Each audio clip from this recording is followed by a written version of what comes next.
The president has been very careful to use very diplomatic language toward North Korea, while at the same time remaining tough on North Korea with sanctions and a recent reminder to Kim Jong-un that things will not go well for him if he either bails on the summit or if he decides that he is going to confront the United States with nuclear weapons. Yesterday in Israel, though, Rudy Giuliani diverted from the official line, suggesting that Kim came crawling back to the United States after the president sent him that letter canceling the summit. Listen here.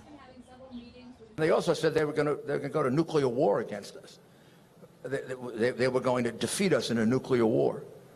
He said, well, we're not going to have a summit under those circumstances. Well, Kim Jong-un got back on his hands and knees and begged for it, which is exactly the position you want to put him in.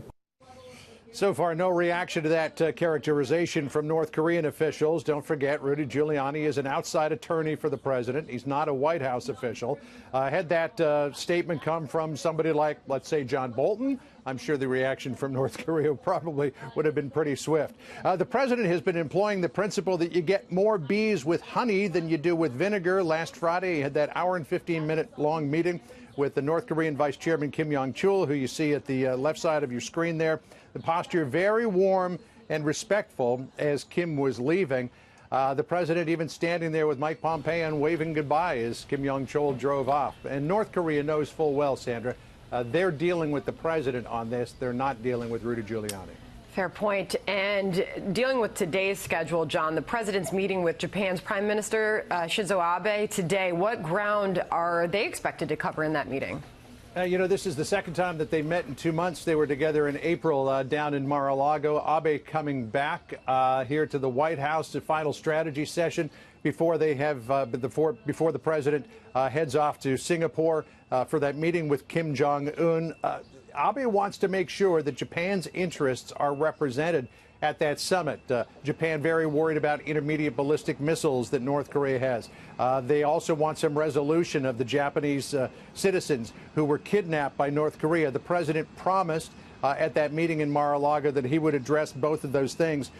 They've got a 2 o'clock press conference as well, so we'll be able to hear from both of them. Both Abe and the president headed for the G7 summit in Charlevoix, Quebec tomorrow. North Korea obviously will be on the agenda, but the major issues will be uncomfortable discussions on trade. The chief economic advisor, Larry Kudlow, saying that the G7 is not going to be a distraction for the president ahead of the North Korean summit. Listen here. We're in the process of briefings and discussions here. And as I said at the top, the outline here is easy. Growth, trade, important bilateral talks.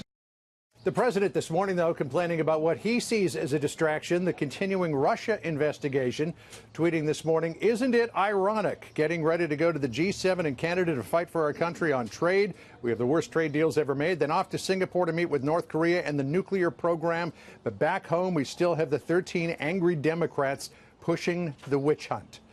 Isn't it ironic? Like rain on your wedding day.